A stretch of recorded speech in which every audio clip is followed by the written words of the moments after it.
I am David Rich, Sustainable Energy Manager with NPPD. It's my privilege to introduce Julie Bichelle. She has a very impressive resume. If you want to go out to the website, you can read the full thing, but a couple highlights. She has 25 years of experience in the intersection of ag, technology, and policy.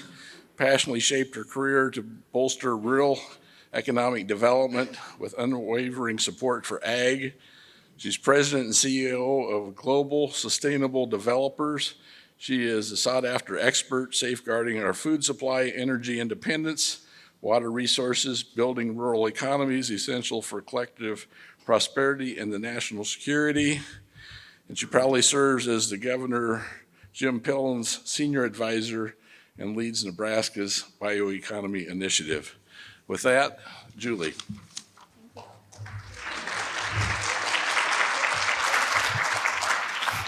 Good morning. Thank you all for being here to learn about the Nebraska BioEconomy. The governor launched the Nebraska BioEconomy Initiative in August of this year at the Governor's Ag and Economic Development Summit. And as we were developing the game plan for Nebraska's BioEconomy Initiative, we started with what are the key points across the nation and also here in Nebraska that we need to address by initiating a bioeconomy.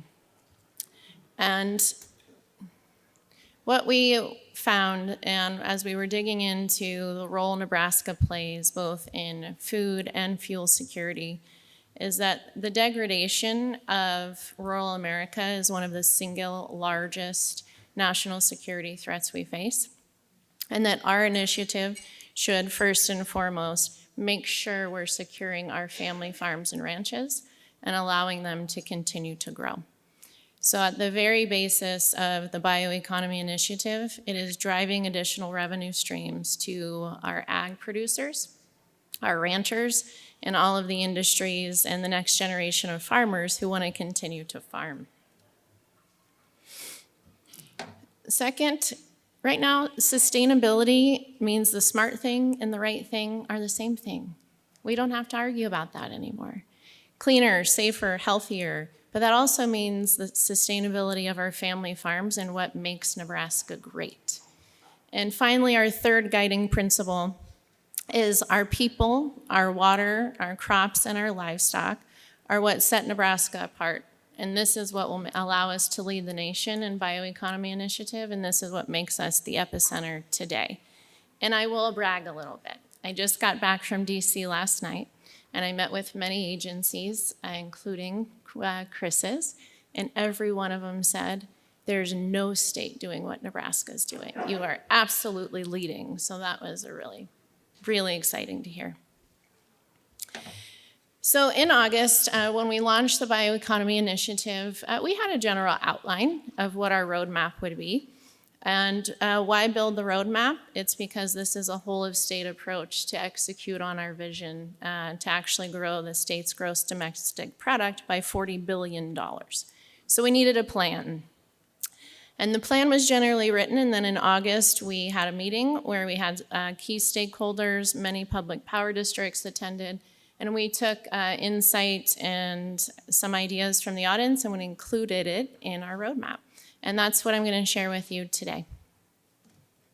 So number one, as I said, sustainability is cleaner, safer, healthier. That is directly from the governor. That is his actual definition. And we realized we need to amplify what Nebraska already does well. We are the world leaders in sustainable agriculture. We are the world leaders in water management.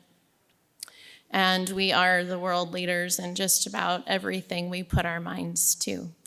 And so with that, the key facets of what we'll do here is first and foremost protect the multi-generational farms. Let's learn how they stayed in business and let's make sure we're building a bioeconomy to support them. We are creating a carbon intensity registry. That means this is producer-owned data. We will roll this out across the state. And our goal is to have a carbon intensity registry and large inventories of scale for all of our ag products. I recently changed this to farming intensity registry, so sneak peek to you. That will allow us to also capture our water intensity, the philanthropic outreach of our ag communities, and leverage that to the supply chain to tell Nebraska's ag story. We will be facilitating potential policy recommendations around producer-owned data. It is critical that our farmers and our ranchers own their own data so that they can leverage that through the supply chain to generate premiums. Exemplary data privacy and cybersecurity measures as an industry, both in your industry, in power generation, in agriculture. We've been discussing for years what a cybersecurity and data policy standard should look like. We will build that here in the state of Nebraska, and we are hopeful that's the template that's adopted across the industries. And of course, the reason for all of this is to drive additional profit and revenue streams to our farmers, ranchers, and rural communities. So our call to action, again, a little sneak peek, you're seeing some of the marketing we're gonna roll out here, but food, farm, and our resource security is homeland security. Number 2, protect and connect. Transform our aging infrastructure into next-gen connection. Probably where I spend 90% of my time right now as we're building the foundation for the bioeconomy is generating the opportunity for additional clean energy generation. A lot of the investors we're seeing that are coming to Nebraska today do need clean energy because they are leveraging our corn stover, our soybeans, our biogas as a low carbon product to the market, a bio-based product, all of which do require clean energy. Most of that is driven today by federal tax credits. So we have one project that needs 1,280 megawatts of continuous clean energy. This is big. We'll also invest in our water infrastructure, so surface water delivery, conveyance, all of these things will be needed as we build and attract these large bio manufacturing investors. Secure and optimize our grid and water infrastructure with American-made technology and real-time management capabilities. And one of the larger initiatives that came out of this particular step in our roadmap is to develop a Nebraska cybersecurity framework and standard for critical rural infrastructure. We know the G&Ts are subject to FERC, so that is covered, but we would like to develop a standard and support the rurals in doing that. So our call to action, prioritize the fortification of our family farms and our rural communities. Number 3, communicate our vision and goal. Tell a clear and compelling story. Develop a bioeconomy brand, which you see in the corner there. We've done that. Increase the visibility of Nebraska's leadership in the bioeconomy. Answer the question, why Nebraska? Why will we lead? And become a fly-to state rather than a fly-over state. Develop clear and concise process for government agencies to align and support the initiative, and market our story with success stories, and a few of those will be rolled out by the end of the year. So transmit one version of the truth to all stakeholders, and what that really means is we all should be able to answer the question the same way. Why bioeconomy, and why will Nebraska lead? Number 4 is to cultivate commercial-ready investment, build on Nebraska's bioeconomy foundation. We have 23 ethanol plants. We're the second largest ethanol producer in the United States. Obviously, you all know the corn, soybeans, and livestock we have in the nation today. Let's build on that. Let's build on what makes us great. So here, continue to invest and grow our biomass, biofuels, and bioproducts offering. Connect existing Nebraska businesses with bio-based opportunities. And this was one of the key priorities of the governor, was allow the bioeconomy and what we call now the new economy to facilitate opportunities for the multi-generational farms and also the multi-generational Nebraska businesses that have been here and really open their opportunity to participate. Build strong coalition of Nebraska stakeholders and associations to ensure visibility of all of the opportunities we're seeing across the state. Engage the university in critical R&D needs to accelerate commercial-ready partnerships, and secure and grow the Nebraska bioeconomy supply chain. And this is where everyone in the room actually can play a key role. The governor and I were at the Pentagon working with DOD on our biomanufacturing initiative. And one of the pieces that they mentioned was, our generals actually don't understand that food is peace. They're very focused on bio-based fuels and heavy artillery. And I made the comment, but without food security, we don't have security and we don't have long-term sustainability of bio-based fuels. So we will be launching, as part of the initiative, a bioeconomy supply chain study showing why Nebraska leads, and we'll start with biosecurity.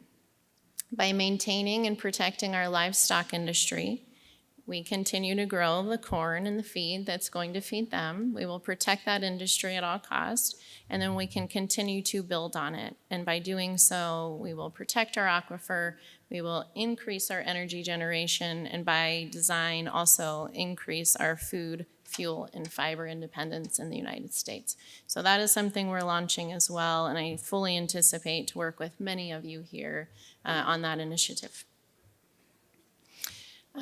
Really key under commercial ready investment, and we have begun to launch this, is across state agencies and also with public power. We will be launching a biomanufacturing commercial scale assessment tool. This allows us to look at the startups and the investments coming to the state.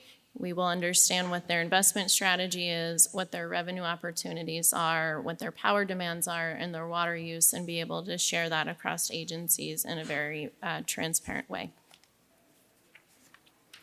So our call to action, feed what we're already growing. Number 5, empower local communities, spur community investment and development. We'll be generating a collaborative community map where all of our communities can put in their needs, what they're looking for, whether that's from state or federal support, to build the infrastructure and to attract a biomanufacturing partner. Focus on community-specific interest and investment needs. As you all know, all communities aren't the same. Their requirements, their infrastructure are all different, and we want to make sure that this initiative is actually allowing them to control their own destiny and their own vision for where they want their community to grow. We'll be contracting an economic impact study of Nebraska's bioeconomy, and we will clearly define community-based success and develop community champions as we continue to win investments to the state.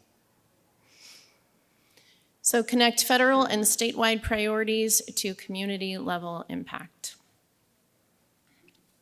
So grow the bioeconomy ecosystem, incubate, develop, and invest in bioeconomy innovation statewide. And this is probably why I do what I do. Let's keep our next generation in the communities they grew up in and that they want to stay in. And for me, and for what we're seeing so far, is the bioeconomy and the biomanufacturers that have already committed to the state are giving opportunities and apprenticeship programs and developing high-quality careers, chemists, engineers, cybersecurity specialists. These are the opportunities that are coming to our rural communities through this initiative. So facilitate outreach and support of the Nebraska Bioeconomy Startup Accelerator throughout the state.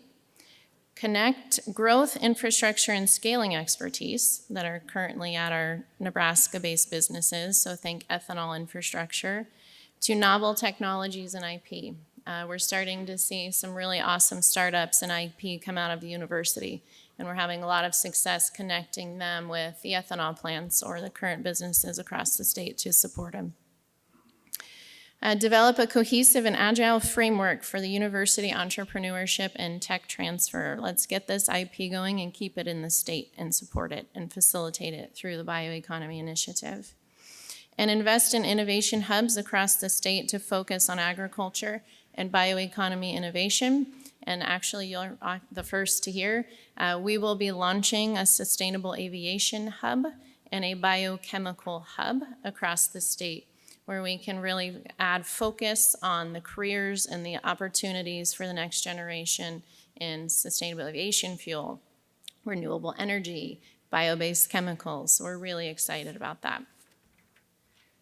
We must reduce the friction to innovation. I run a startup in Nebraska. It's hard. Other states call us all the time, offering us free office space, free this, free that. We have to be more aggressive in keeping our startup industry and our entrepreneurs here in the state, and we intend to do that. Invest in biotalent, create the path for the next generation of farming families and communities, partner with educators, businesses, community colleges, K through 12 and university to build a bioeconomy curriculum. This has started. Leverage Department of Energy's Beto Bioenergy Career Map. The federal government's put a ton of resources and time into building clear pathways to bioeconomy success. We are leveraging them. Launch public-private partnerships and scholarship programs for in-demand bioeconomy careers. Clearly define and communicate the career opportunities across the bioeconomy initiative. And facilitate biannual community town halls to increase the understanding of generational values. You know, we want the 12-year-olds, the 15-year-olds, the 16-year-olds at the town halls when we are with a biomanufacturing investor telling us what they want to see. What are the jobs that they want? Okay, there we go. And create a clear path to success for future generations. Uh-oh. Well, there is a really pretty slide that we're showing here.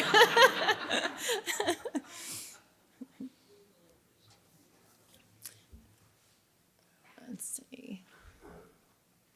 Well, I can't go on literally because the next slide is the grand finale. So we'll get someone here. Yeah. Maybe for the audience, how many of you are familiar with the term sustainable aviation fuel? How many are not? Have the first time you maybe heard of it? You want to explain what that is at a high level for everyone? Sure, absolutely. So sustainable aviation fuel is essentially a low carbon fuel. All the airlines, pretty much every one of them, have made significant commitments to reduce their emissions. And their clearest path to do that is leveraging sustainable aviation fuel. We have announced a sustainable aviation fuel project in the state of Nebraska and Phelps County. And we have more coming. So I do expect we will have additional announcements of partnerships by the end of the year. That's okay. Yeah. Go ahead. I've got another question. Do we have a mic? I know you weren't planning for mics right now, but. That's okay. I can hear you. What is the chemical composition of this low carbon aviation fuel? Well, this particular plant will go corn stover direct to SAF. We also have other opportunities where we go ethanol to jet fuel as well. And then the other opportunity that we're announcing, not SAF, but bio-based chemical, is a bio-based polypropylene. I'm really excited for that opportunity as well. Okay. And the grand finale, thank you, is to introduce the Nebraska BioEconomy label. Elevate all bio-based products that come from Nebraska with the label. I think this is incredibly important. As we tell our story, we will build consumer visibility that what's coming from Nebraska is cleaner, healthier, safer, bio-based, and it will allow us to create influence across the global market. Finally tell Nebraska's story. How many times have you heard that? You know, we are too humble. We don't brag enough. This is our opportunity to brag. This is our opportunity to put our farming practices and what we do great in Nebraska on a label for the world to recognize. What is that going to look like? Biopharmaceuticals, consumer goods, that's your polypropylene there on the shampoo bottle. bio-based fuels, all with the Nebraska BioEconomy label. I'll probably skip this, but Chris actually helped me out here. The governor tasked me to go from number 49th in the nation for federal funding to the top 10. So what you're seeing here is the Nebraska BioEconomy initiatives on the left-hand side and all of the federal opportunities and federal agencies that we've been working with thus far. And the key milestones. This is really exciting. This has all happened just since the launch in August. First, we were awarded the EPA's Priority Climate Action Plan grant to the Nebraska Department of Environment and Energy. That's $307 million. At the summit, USDA Administrator Burke was kind enough to come and announce $30 million to Sandhills Energy. You heard that from Chris. We announced DG Fuels, that's the SAF plant in Phelps County. That is a $5.5 billion investment. And the bio-based polypropylene company did at the summit invest $1.5 billion, and since we have grown our opportunity to over $7 billion. I am expecting at least $1 billion of federal funding through the end of the year. So I'm certainly hopeful the governor is happy with that. I don't know if it'll get us in the top 10, but we're making some pretty significant headway. So with that, I am happy to take any additional questions. Thank you, Julie. Again, if you have a question, please raise your hand and we'll get a mic to you.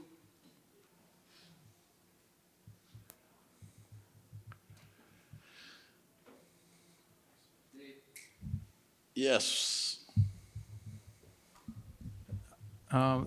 Thank you for the great presentation. My name's David Brocht, and I've worked in the ag and renewable energy industry since the beginning of the ethanol industry, and now in wind and solar. Could you share some thoughts on talking a lot about supporting rural communities? I'll be honest with you, though, too, sometimes we struggle with change. Sometimes we actually push back against change in our rural communities. What do you think is the best way to help because it's still vivid, because it was a planning and zoning meeting within the last 10 days. Sadly, I was a spring chicken in this room. And it was frustrating to me just because of, I think the time horizon was pretty short, and that resistance to change. How do you think we address some of those concerns and opportunities? It's a really great question. Thank you for asking it. That was probably top priority as we were thinking through how to roll out a bioeconomy, but more importantly, how to execute on the opportunities it brings to our rural communities. And the partners we picked, actually the investments you're seeing on the map today were by design. And that was because both of those partners agreed to pay premiums back to the farm directly for the products that they would be sourcing.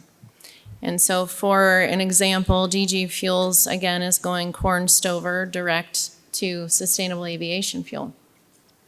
We've negotiated a premium for that corn stover, and it will be $100 million of additional on-farm revenue within the 75-mile radius of the plant. And so when we talk about that, and when we can start making real, tangible opportunities visible and valuable to the rural community, and making sure we're telling that to the next generation and including them in the conversation, I think we start seeing that shift. It is very hard to walk away from an additional $100 million of on-farm revenue without having to change your farming practice. And that is why these plants are the ones we chose. So you will hear, sustainable aviation fuel, the tax credits require you to do 3 practices as a farmer, and most farmers don't qualify. I mean, not many are doing all 3 practices.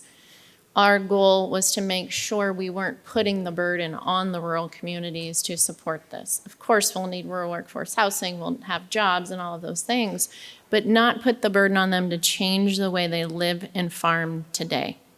And Phelps County SAF plant does not need the SAF tax credit. And that's why it was our pick. So equal participation across the board from a 50-acre farmer to the 3,000-acre farm. We'll see value coming. And then the other side from that, which is very pertinent for this room, is I feel like we have to do a better job explaining why renewable energy is so valuable and not lead with that. So we're bringing a SAF plant to Phelps County. It needs renewable energy to sell its product to Delta, which will allow him to continue to pay those premiums to the farm. And I think it's transparency and being open about what the business model is and that it takes renewable energy for us to even attract these companies here. On the Citronic side, similar story, but they need denatured ethanol by the tune of 1.5 billion gallons a year. And so their business model is also very similar. They are willing to pay a premium or a basis plus for the ethanol, which is going to continue to drive that rural economic revitalization. Thank you. Other questions?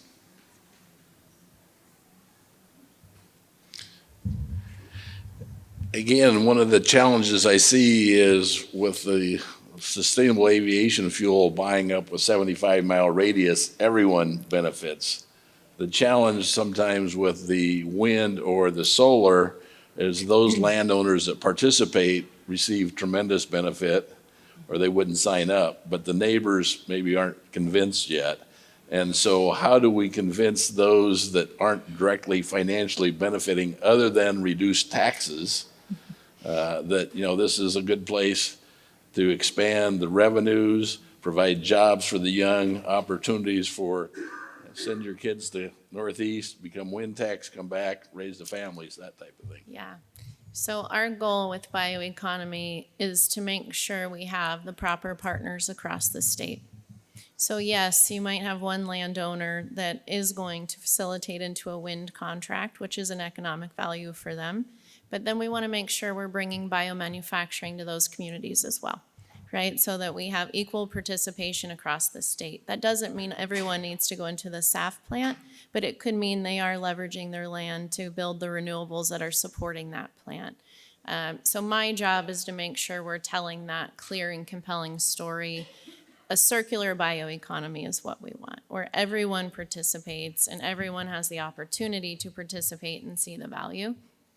It's coming down to the story. It's going to come down to making sure we're transparent and open about all of the opportunities we're seeing, the value that these partners will bring. I will be very honest with you, because I don't sit in state government, I get to ask the really hard questions, like why Nebraska? And some of these companies say because you have really cheap electricity and free water. And I get to say, then we probably won't support you. That's not the partnerships we want. When the answers are because we believe in America and we want to support rural communities because we want a long-term sustainable business in this community, that's when we're offering support. And those are the partners I feel comfortable bringing to the table to go to those commission meetings and the planning and zoning meetings, because they're in it for the long haul with us. Thank you. Other questions? I have a question. So with the corn stover removal, what are the discussions around preventing soil degradation with removing that corn stover year over year?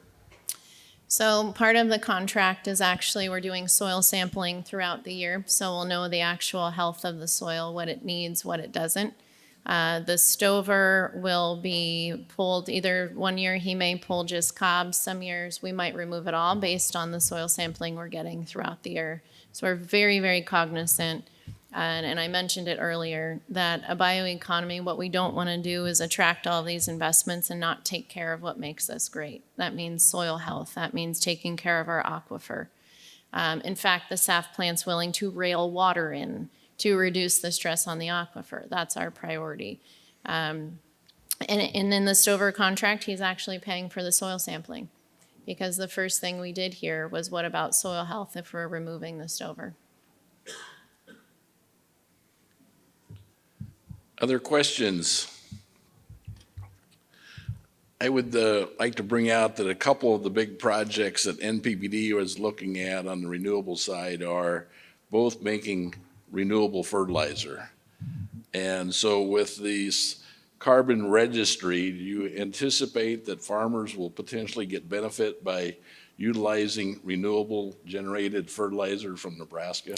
Yes, that will certainly lower their CI score, and we'll prove that in the registry. What will make this registry different than what you're seeing across current carbon credit markets or even carbon intensity registries is it will be backed by data, and it will be producer-owned. And so absolutely, leveraging that fertilizer we can capture, we'll be able to leverage that they're leveraging renewable energy, what their water management plans are, and this is an opt-in program. This is absolutely not required, and it will be incentivized through the EPA grant that we received. One red. That's right. Yeah. Other questions?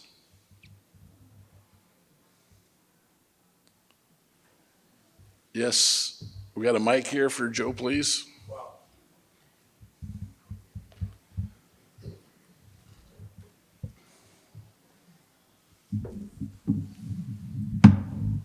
Yeah, I understand taking care of things into the future in terms of our resources. With nitrates being such a huge issue in Nebraska, has that factored into, I mean, are you looking at what to do about what's happened in the past? Yes, that's my baby, so thank you for asking that. We almost missed it in the EPA grant, actually. And I'm a firm believer that carbon markets should actually be called nitrous oxide markets. We just haven't had a cost-effective way to measure them yet. But there's two things really that I'm proud of is we passed a bill in the legislature last session, two bills for nitrate management. One is real-time sensors in groundwater wells so that irrigators can see their nitrate load at the time of application. I do believe that will make a significant difference in lowering the nitrate load in our groundwater. It'll also reduce synthetic fertilizer use. Today, we only look at that once or twice a year, and typically it's not during irrigation season when we can be leveraging that nitrate load. But yeah, the EPA grant, aside from what we've passed in the legislature, fully addresses nitrate management. It does incentivize biologicals. And then we also do, many don't know this, but Nebraska was the first state to pass the Precision Ag Infrastructure Act, which gives $1 million to producers for on-farm regenerative ag practices or technology to help them get over the curve. And one of those that is qualified is biochar and soil amendments. And so the goal with that is to reduce the risk, to change a practice, and help facilitate it. Absolutely. Julie, could you explain the process of using the railroad to transport water to you? Yeah. So he's a very eccentric guy, so I'll just tell you, it's quite fun working with him. And like I told you, I mean, the first question we ask is, what's your water usage after the why Nebraska? And I was concerned. I mean, water's kind of my life. That's what I've done my career. And the other part of that is, you know, NPPD's initiative in hydrogen. I believe we need to protect our water so we can be hydrogen developers and the best in the world. And so if there's an opportunity to offset that use, leveraging our biomanufacturing investment, let's do it. So the governor and I told him we're a little worried about the water demand. And about a month later, he came to us and he said, I figured it out.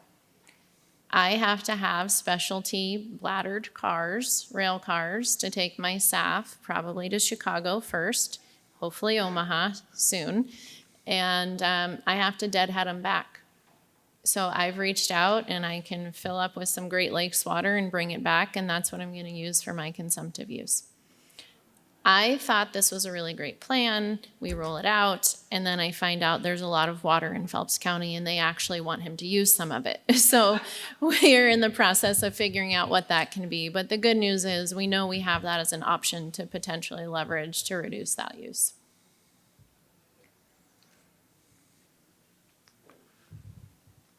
Additional questions?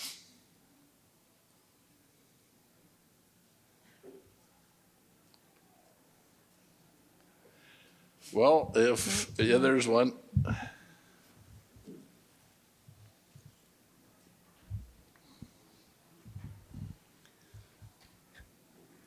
Agricultural, of course, is very high intensive users of water. Phelps County is one of the greatest ag areas in the state, Yeah.